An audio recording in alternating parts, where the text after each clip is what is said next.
The Galactic Council's mining rigs hung like vast metallic spiders in Earth's orbit, their extraction beams piercing the atmosphere with eerie blue light. Sea harvesters, massive floating platforms emblazoned with the Council's insignia, dotted the Pacific and Atlantic, siphoning resources with methodical efficiency. For 20 years since the Treaty of Juno, humanity had endured occupation with a strange quietude that the Council's envoys mistook for submission. Commander Arya Sol stood in the command center of Echo Base, 3 kilometers beneath the surface of Callisto. Holographic displays bathed her face in cool blue light as she studied the orbital patterns of Council patrol ships. At 43, with silver streaking her once black hair, Arya had spent half her life preparing for this moment, the day humanity would reveal its answer to alien occupation. "Status report on Harbinger and Sentinel," she said, her voice carrying the weight of 2 decades of patience. Lieutenant Jonas Creed, thin and perpetually hunched from years in low-gravity environments, looked up from his console. "Harbinger reports all systems nominal from Titan. Sentinel confirms readiness on Ganymede. The trap network is fully operational, Commander." Lieutenant Mira Tanaka, Echo's chief tactical officer, approached with a datapad. "The gravity wells are calibrated to Council drive signatures. Signal fold traps are set to their communication frequencies. They won't see it coming until they're already caught." Arya nodded. "And our forward teams?" "Colonel Novak confirms the Mars teams are in position. Venus relay stations will activate on your command." The commander turned to the central display, where a blinking red dot represented the Council's diplomatic vessel currently in Earth orbit. Their ultimatum had come this morning: complete surrender by sundown, or Earth would face administrative restructuring, a euphemism for planetary strip mining. "They think we've been hiding," Arya said softly. "They're not wrong, but they misunderstood what we've been hiding." Above them, 40 Council warships were already entering the outer solar system, approaching from multiple vectors. The Council believed their movement was undetected. They expected to find a defenseless planet, perhaps with token resistance. What they would find instead was the culmination of Project Echo, humanity's patient, meticulous response to invasion. "Commence Operation Silent Reckoning." Arya ordered, "All units, execute in sequence," as her words echoed through secure channels to the hidden outposts across the solar system. Arya's soul couldn't help but think of her father's words from decades ago. When the first Council ships appeared, "They'll learn, eventually. No one messes with humans on their home turf." Now, 20 years later, that lesson was about to be taught. Chancellor Vulkier stood on the command deck of the Jethar Ascendant, flagship of the Galactic Council's enforcement fleet. His elongated fingers tapped impatiently against the railing as he watched Earth grow larger on the main view screen. The blue-green planet, so unremarkable in its appearance, had proven surprisingly troublesome in its administration. "I don't understand these humans," he said to Admiral Talos, who stood rigidly at his side. 20 years of occupation, and still they resist in small ways, unproductive, inefficient, and ultimately futile. Admiral Talos, a hulking figure with chitinous armor plating instead of skin, clicked his mandibles in agreement. "Their resistance has been puzzling, but our new measures will ensure complete compliance." Envoy Solaris reports that the ultimatum was delivered. The humans received it with their usual blank expressions. The Chancellor's lipless mouth formed what passed for a smile in his species. "I expect they're frantically preparing some doomed last stand as we speak. Our forward scouts report no unusual activity in the system. Chancellor, The humans appear to have no orbital defense capabilities whatsoever. As expected. Volkir nodded. Proceed as planned. The fleet will establish dominance positions around the planet by local nightfall. Any resistance will be met with immediate disciplinary action. Envoy Solaris, standing quietly at the rear of the command deck, felt an unfamiliar sensation in his chest, something like doubt. In his years of diplomatic service on Earth, he had noticed something strange about the humans.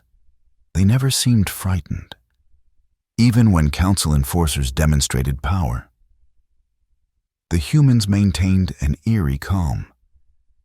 It was as if they were waiting for something. "Chancellor," he ventured, "if I may—" "You may not." Volkir cut him off without turning. "Your diplomatic mission is concluded. Envoy, return to your quarters until you're needed to communicate our terms of planetary management." Solaris bowed and retreated. But the disquiet remained. Something about this approach felt wrong. The humans had been too quiet for too long. The Council fleet advanced, spreading out in a precisely calculated formation that would allow them to surround Earth in a spherical net. 40 warships, representing the combined might of 17 species and thousands of years of technological development. Their weapon systems could reduce cities to ash. Their shields could withstand nuclear bombardment. They were the enforcers of the most powerful political entity in the known galaxy, and they were sailing directly into humanity's trap. The first sign of trouble came as the forward elements of the fleet approached Jupiter's orbit. A scout frigate designated Crixith Seeker suddenly veered off course, its engines flaring erratically. "Command, this is Crixith Seeker." The captain's panicked voice crackled over the comms. "We've encountered some kind of gravitational anomaly. Navigation systems failing. Request immediate?" The transmission cut off as the frigate spun wildly, caught in an invisible current that pulled it inexorably toward the space between Jupiter and its moon Callisto. 2 more ships in the vanguard began experiencing similar difficulties, their hulls groaning under the strain of forces they weren't designed to withstand. On the command deck of the Jethar Ascendant, alarms began to sound. "Report!" Admiral Talos barked. "Sir, 3 forward vessels are experiencing critical navigation failures. Their distress signals indicate some form of localized gravitational distortion." Chancellor Volkir's elongated fingers gripped the railing. "Natural phenomenon?" "Negative. Chancellor, the patterns are too precise. These appear to be artificial gravity wells. Impossible." Volkir hissed. "The humans don't possess such technology," as if in answer to his denial. A cascade of new alerts flooded the tactical displays. Across the outer solar system, Council ships were encountering invisible barriers and traps. Some lost power completely. Others found their communication systems broadcasting gibberish or, worse, firing commands to their own weapon systems. "Sir," a communications officer called out, voice strained. "We're detecting activation signatures from Callisto, Titan, and Ganymede." "What signatures? There's nothing on those moons." Admiral Talos insisted, his mandibles clicking rapidly in agitation. The main view screen shifted to show thermal imagery of Callisto's surface. Before their eyes, a massive structure was rising from beneath the icy crust. A sleek, obsidian vessel, unlike any human craft previously documented. Similar emergences were happening simultaneously on Titan and Ganymede. "Dreadnoughts!" someone whispered in horrified awe. The vessels were enormous, each nearly half the size of the Jethar Ascendant, and radiated power signatures that dwarfed those of the Council's ships. Their surfaces absorbed light rather than reflected it, creating the impression of ship-shaped voids in space. Admiral Talos recovered first. All vessels, battle formations, target those dreadnoughts and fire at will. But the Council fleet was already in disarray. The carefully planned formation had dissolved into chaos as ships struggled against invisible forces, pulling them off course or shutting down their systems. When they attempted to fire upon the human vessels, their weapons either failed to discharge or, in several terrifying instances, turned inward. On Callisto, Commander Arya Sol watched the unfolding scenario with clinical detachment. This was the culmination of 20 years of preparation. A defensive strategy built not on matching the Council's firepower, but on manipulating the very physics they relied upon. Gravity well network performing at 97% efficiency. Lieutenant Creed reported. Signal fold traps have compromised 18 Council vessels and counting. Colonel Novak reports Mars defense grid is active and awaiting targets. Lieutenant Tanaka added. Venus thermal inertia field is charged and ready. Arya nodded. Maintain positions.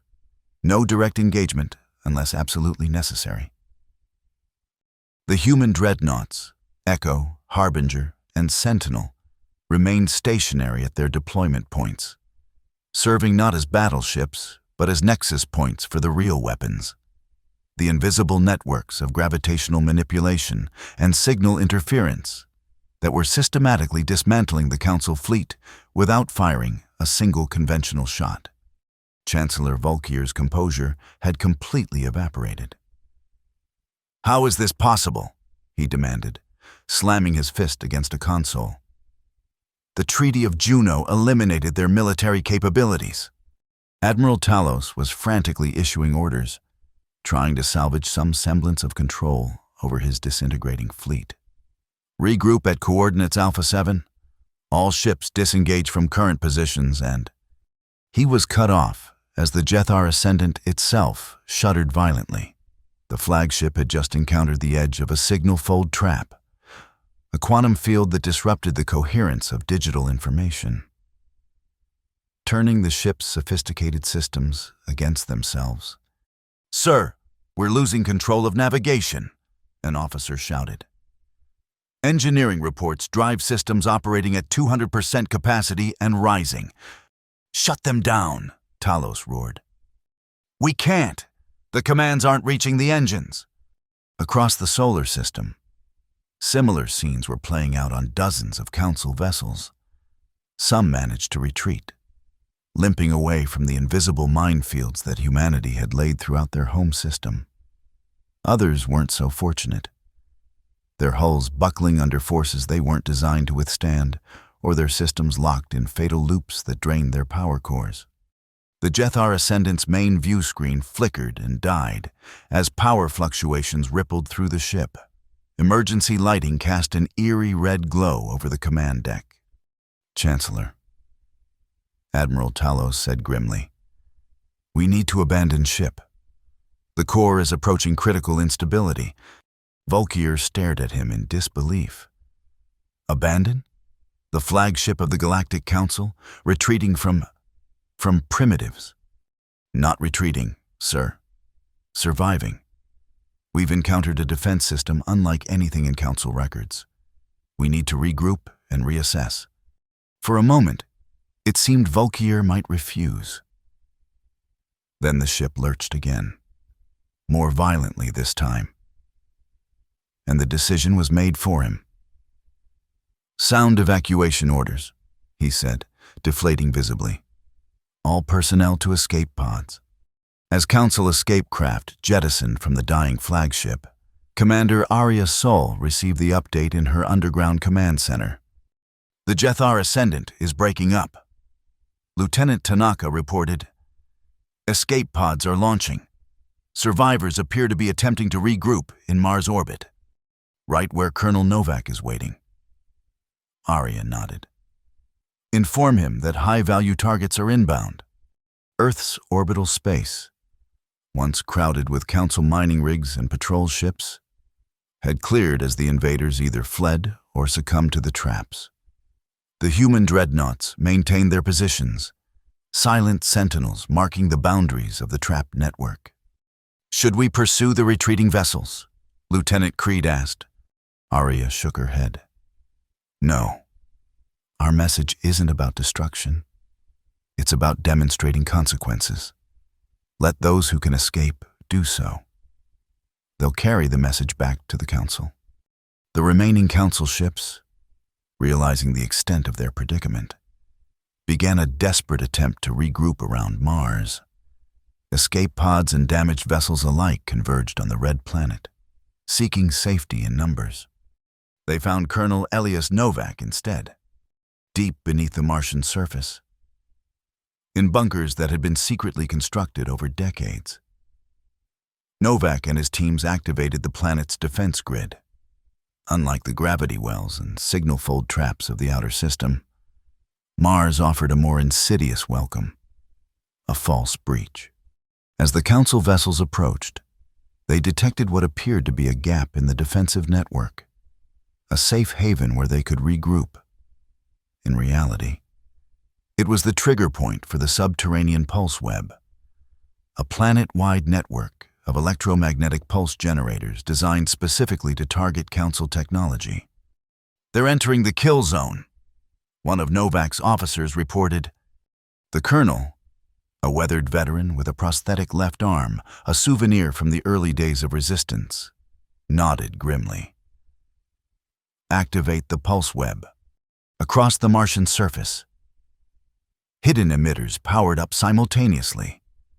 There was no visible beam, no dramatic explosion, just a silent wave of energy that swept through the gathering Council ships like an invisible tsunami. One by one, their systems failed completely. Engines died. Life support sputtered. Communications went silent. The proud warships of the Galactic Council hung in Martian orbit like dead insects caught in a spider's web. On the Jethar Ascendant's command escape pod, Chancellor Volkier watched in horror as his fleet was neutralized without a single shot being fired. The silence was perhaps the most terrifying part. This wasn't the chaos of battle, but the cold, methodical execution of a plan decades in the making. "How?" he whispered. "How did they conceal all this?" Admiral Talos had no answer. The Council's intelligence networks had completely failed to detect the massive underground construction projects, the technological developments, the strategic preparations. It was as if humanity had operated in a blind spot of the Council's perception for 20 years. Envoy Solaris, who had joined their escape pod at the last moment, finally spoke. "They never concealed it, Chancellor. We simply never looked in the right places. We saw their submission on the surface and assumed it reflected their capabilities." "Impossible," Volkier insisted. "Our surveyors examined every inch of this system, every inch they were allowed to see." Solaris corrected quietly. "The humans let us believe what we wanted to believe, and we wanted to believe they were conquered." As they watched, the last functioning Council vessels either succumbed to the defensive systems or managed to limp toward the outer system, desperately seeking escape vectors. Of the 40 warships that had entered with such confidence, fewer than 10 would ultimately make it back to Council space. In her command center beneath Callisto, Commander Arya Sol received the final confirmations. The Council fleet had been neutralized without the human forces firing a single conventional weapon. Project Echo, her life's work, had succeeded beyond even her most optimistic projections. Colonel Novak reports all targets in Mars orbit have been neutralized. Lieutenant Tanaka announced. Venus relay stations confirm no Council vessels remaining in inner system orbits. Harbinger and Sentinel report outer system clear except for retreating vessels. Lieutenant Creed added. Arya took a deep breath. The solar system, humanity's home, was once again under their control. The cost had been enormous. 20 years of resources poured into the secret construction of the defensive network. Generations living underground or in concealed enclaves. Endless sacrifices made in silence and patience. Transmit final message to all Council communication frequencies, she ordered.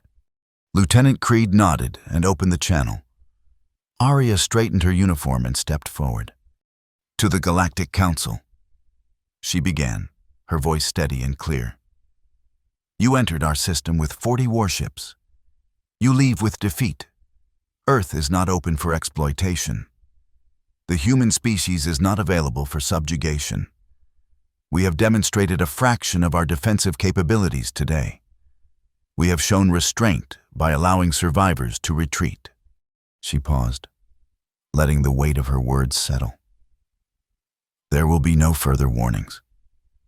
Earth is closed to the Council permanently. Any future incursions will be met with immediate and total response.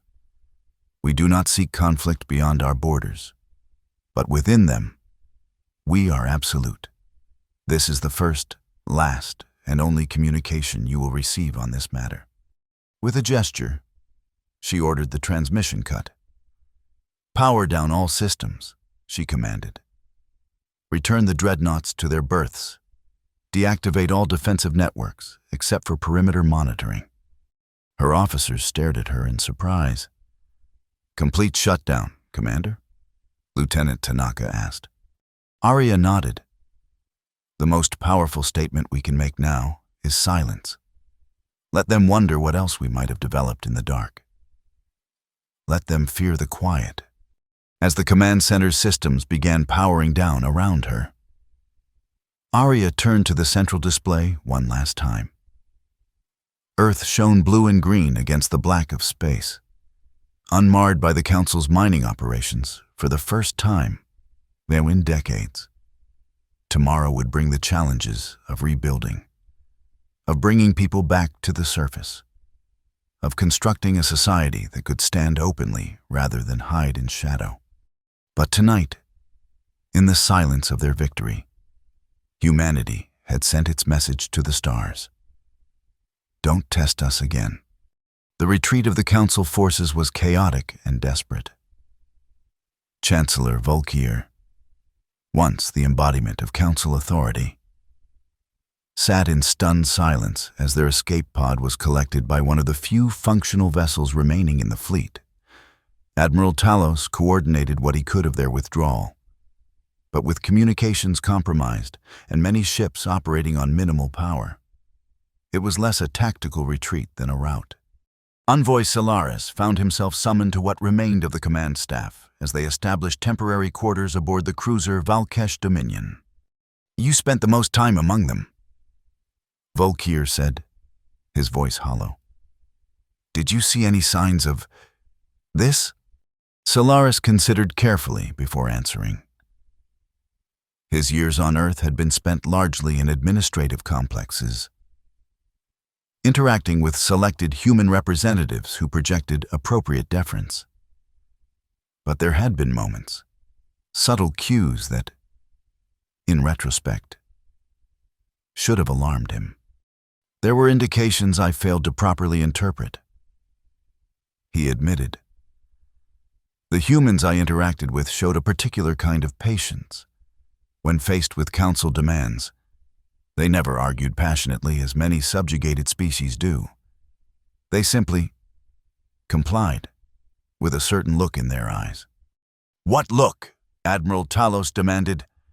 Like they were memorizing everything. Every face, every demand, every slight. As if they were cataloging debts to be repaid. Solaris's inner eyelids flickered nervously. I mistook it for resignation. I believe now it was calculation. Chancellor Volkier turned to Admiral Talos. Your assessment of our strategic position. The Admiral's chitinous faceplates shifted in the expression his species used to indicate grave concern. Catastrophic. Chancellor, we've lost 32 vessels. Over 15,000 personnel are unaccounted for. The human defensive system appears to extend throughout their entire solar system, and we have no countermeasures for their gravitational manipulation technology or their signal interference capabilities. Can we mount another expedition? A larger force, perhaps? Admiral Talos's mandibles clicked in the negative. Not advisable. Chancellor, we don't understand the full extent of their capabilities. What we encountered may be only a fraction of their defensive measures. And the political ramifications of today's defeat will be significant. Volkir understood the implication. The Council's authority rested partly on the perception of its military supremacy. News of this defeat would spread quickly through Council space, encouraging dissent and possibly emboldening other occupied worlds. We need to control the narrative, he said finally. The official position will be that we encountered unexpected natural phenomena in the Sol system that rendered it temporarily hazardous for Council operations. We will withdraw peacefully to respect the unique properties of the system. And if the humans decide to extend their reach beyond their borders? Solaris asked quietly. The question hung in the air, unanswered. The possibility that humanity might not be content with merely defending their home system, that they might seek retribution for 20 years of occupation, was too disturbing to contemplate. As the remnants of the Council fleet limped away from the Sol system, those aboard caught final glimpses of the human dreadnoughts. The massive vessels hung in space like silent guardians, making no move to pursue, but their message clear nonetheless. This far, no further. On Mars, Colonel Elias Novak stood on the surface for the first time in 15 years, watching the red sky without the need for concealment. Around him, the doors of underground bunkers were opening across the planet as human colonists emerged to reclaim their settlements. Colonel, his second-in-command approached. We're receiving transmissions from the settlement hubs. People are asking for instructions. Novak smiled, feeling the Martian wind against his face. Tell them to build. Lieutenant, we've spent 20 years hiding our strength. Now we get to show what humans can create when we're not constrained. On Venus, the relay stations that had helped coordinate the defensive network were being repurposed as the foundation for atmospheric processors. The first step in a long-planned terraforming initiative that the Council's presence had forced humanity to delay, and on Earth itself. The departure of the Council mining rigs and sea harvesters left a vacuum quickly filled by recovery teams. The damage from 2 decades of resource extraction would take generations to heal, but humanity had proven its capacity for patience.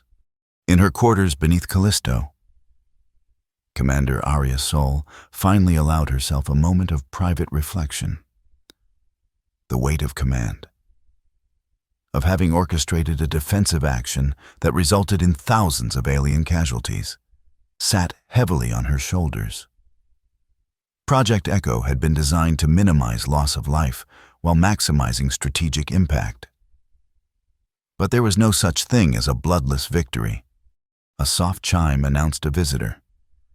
Enter, she called. Lieutenant Jonas Creed stepped in, looking as exhausted as she felt. Final reports from all stations.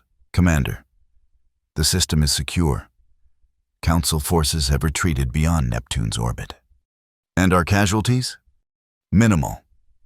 3 technicians injured during Harbinger's emergency ascent from Titan. 1 critical but stable. Arya nodded, relieved. Have we received any transmissions from the Council? No, Commander. Complete silence. Good, she said. That's what we wanted. Silence means they're reconsidering their assumptions. Creed hesitated before speaking again. There's already talk among the crews, Commander, about what comes next. Some are suggesting we should demonstrate our capabilities beyond our borders. Arya shook her head firmly. That's not our path. Lieutenant, We designed Project Echo as a defensive system for a reason. We're not conquerors. We're not the Council.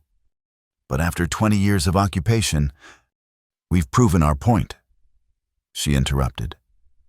"Expanding beyond that turns us into exactly what we fought against. Inform all commanders. Our mission was to reclaim our home. That mission is accomplished. Now we rebuild." Creed nodded, accepting her decision even if he didn't fully agree with it. "Yes, Commander. Will you be joining the surface return teams?" Arya glanced at the display showing Earth, beautiful and blue against the darkness. "Soon," she said softly. "There's still work to be done here first." After Creed departed, Arya opened a secure drawer in her desk and removed a worn photograph. Her father, standing on a beach in Hawaii before the Council's arrival.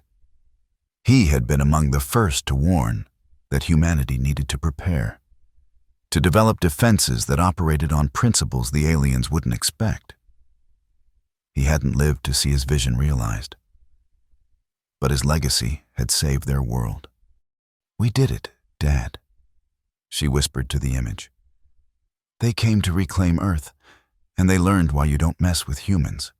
Aboard the retreating Valkesh Dominion, Envoy Solaris found himself increasingly isolated as Chancellor Volkir and Admiral Talos focused on damage control, both literal and political.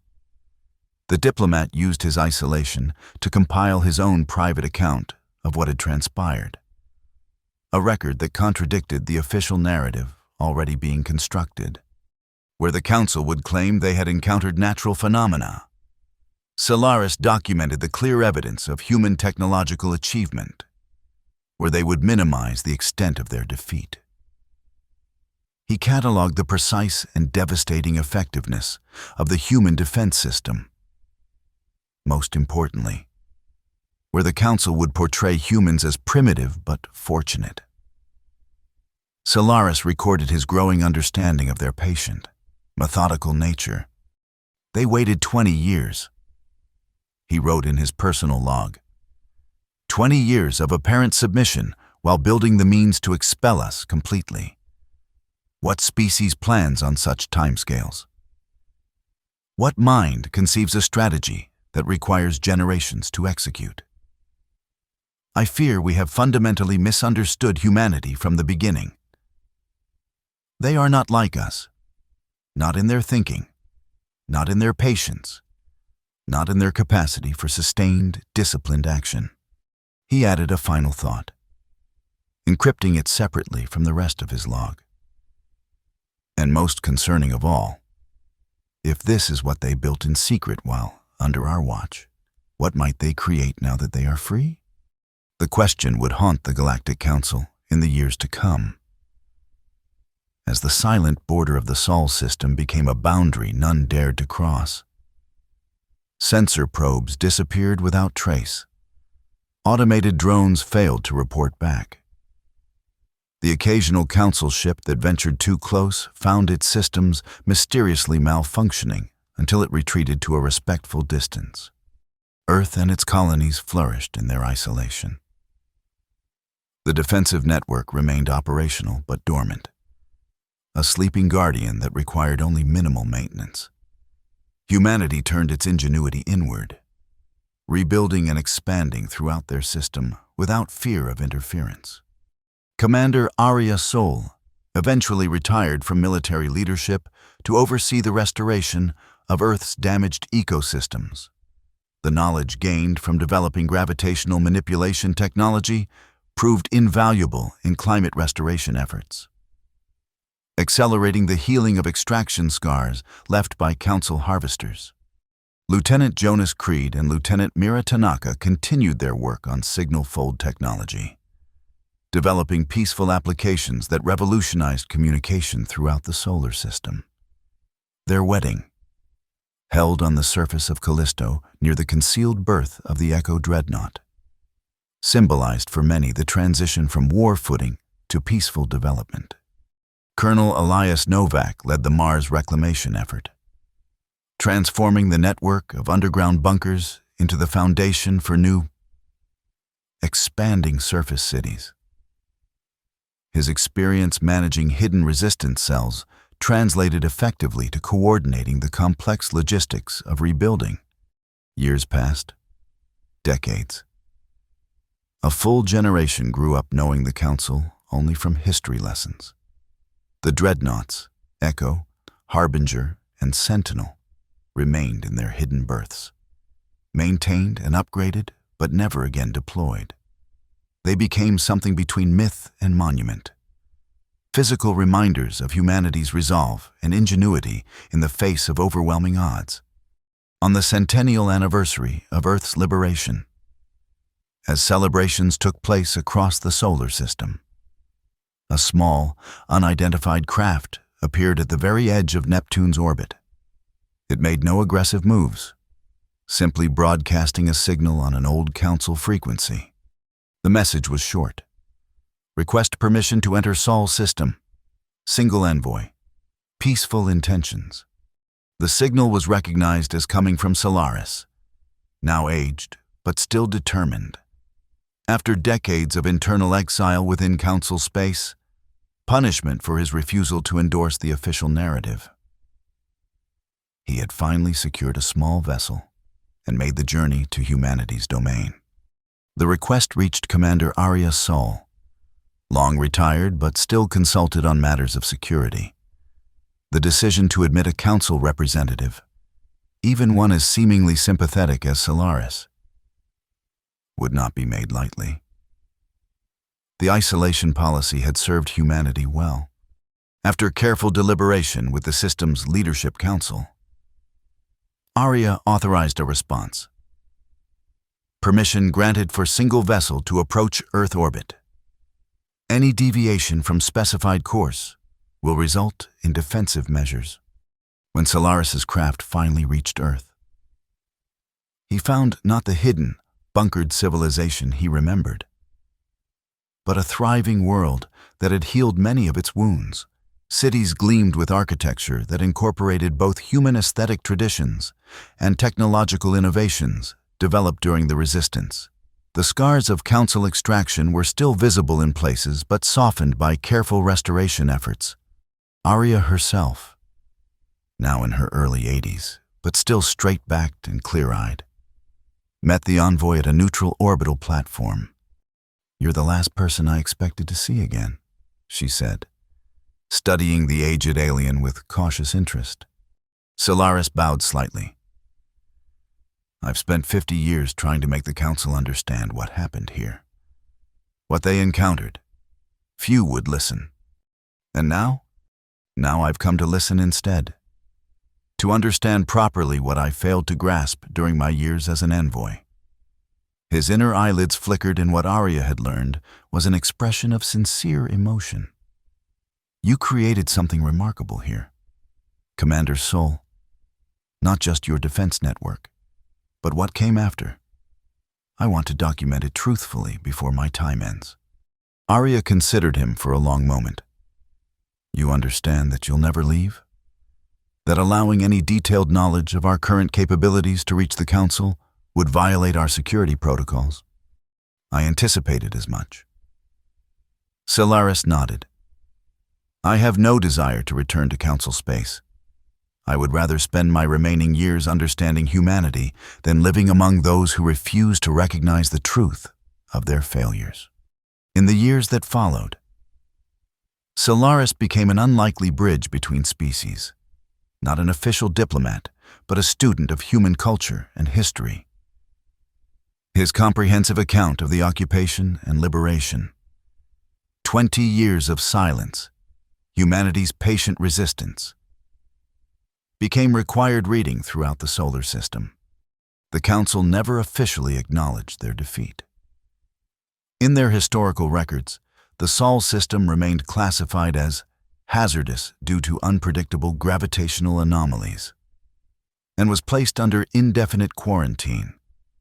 But unofficially, the story spread through Council space, whispered accounts of a species that had waited patiently for decades, building in secret, only to reveal power that had humbled the mightiest fleet in the galaxy. Commander Arya Sol lived to see a full century since liberation. On her deathbed, surrounded by family and former officers, she reflected on the long arc of her life's work. "We never wanted to fight," she told them, her voice weakened by age, but her mind still sharp. "We simply refused to be conquered." Remember that distinction as you guide the next generation. Power without restraint becomes tyranny. Strength without wisdom becomes brutality.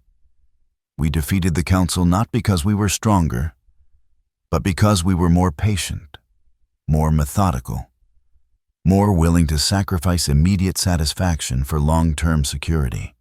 She passed peacefully in her sleep that night. Her funeral procession traveled from Earth to Callisto, where the Echo Dreadnought, still maintained in its hidden berth, activated its running lights in silent tribute to its first commander.